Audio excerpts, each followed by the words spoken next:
Hey everyone, I'm Mr. Willis, and welcome back to You Will Love AP Gov. Thanks for joining me for another video on one of the required foundational documents for AP US Government. Today's video is all about Federalist No. 78, an essay written by Alexander Hamilton that tackles the role of the judicial branch in American government. If you're taking notes for your AP class or prepping for the AP exam, remember to click on the link below and download the free guided notebook page to make it easier to follow along. Let's dive in. Hamilton's main argument in Federalist No. 78 is that a strong, independent judiciary is essential to American government because it serves a crucial role in the system of checks and balances. Hamilton makes several key points to support his argument. First, because the courts must be independent and free from outside influence in order to fairly interpret the law, lifetime appointments for federal judges, as outlined in Article 3, are essential. Second, that the power of the courts to examine and declare laws unconstitutional is a powerful tool that allows the judicial branch to check and balance the actions of the legislative and executive branches. Third, that even with the power of judicial review, the judiciary is a co-equal branch with the Congress and the President because it can only interpret and apply laws passed by the other branches. Federalist No. 78 was written by Alexander Hamilton in 1788 as part of the Federalist Papers, a series of essays advocating for the ratification of the U.S. Constitution. Hamilton's essay specifically focused on the new judicial branch, as laid out in Article 3 of the Constitution. Seeing as the Articles of Confederation had no federal court system, Hamilton makes it clear that everyone agreed that the country needed a federal judiciary. So, Hamilton's main objective in Federalist No. 78 was to justify the selection and tenure of federal judges, as laid out in Article 3 of the Constitution,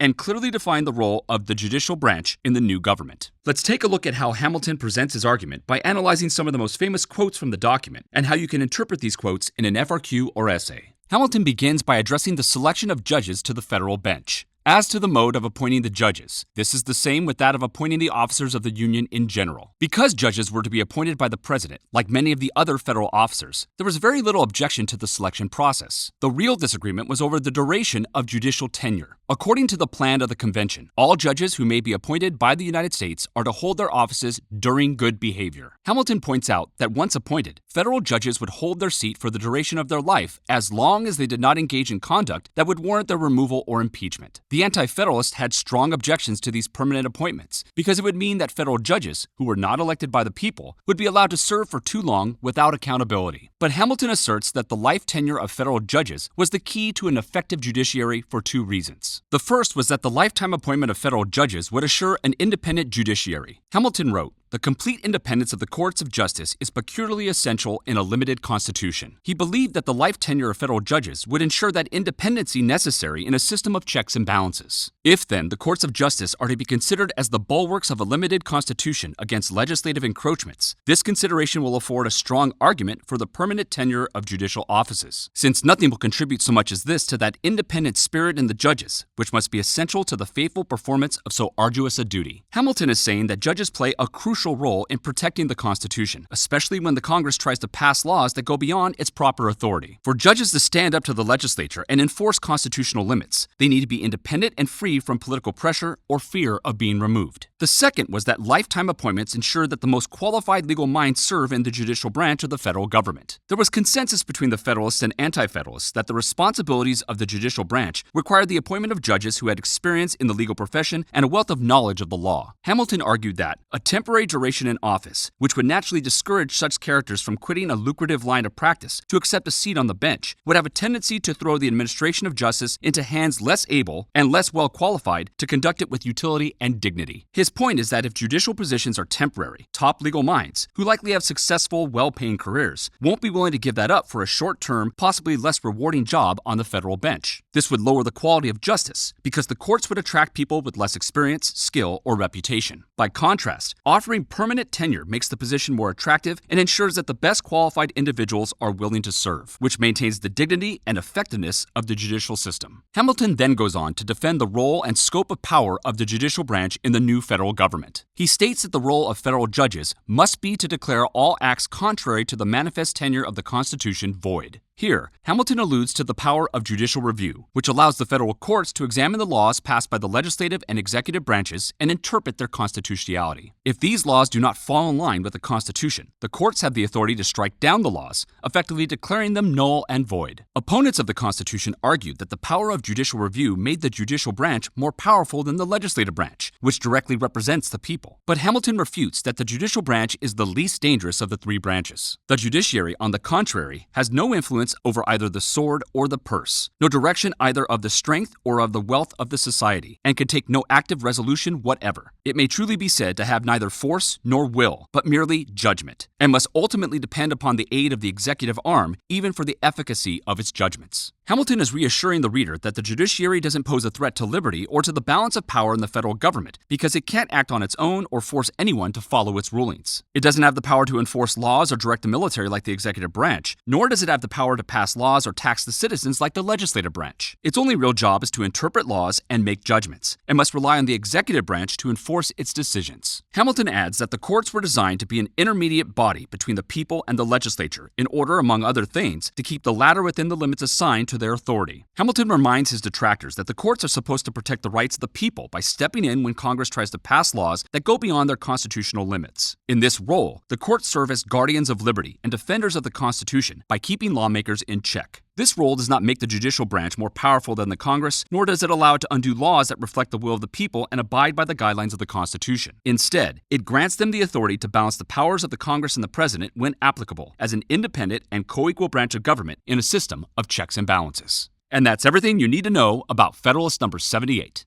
You can click here for additional videos for AP US Government, and be sure to check out my videos on AP Macroeconomics and AP Microeconomics as well. If you found this video helpful, be sure to like, share, and subscribe for more content on AP Government and Economics.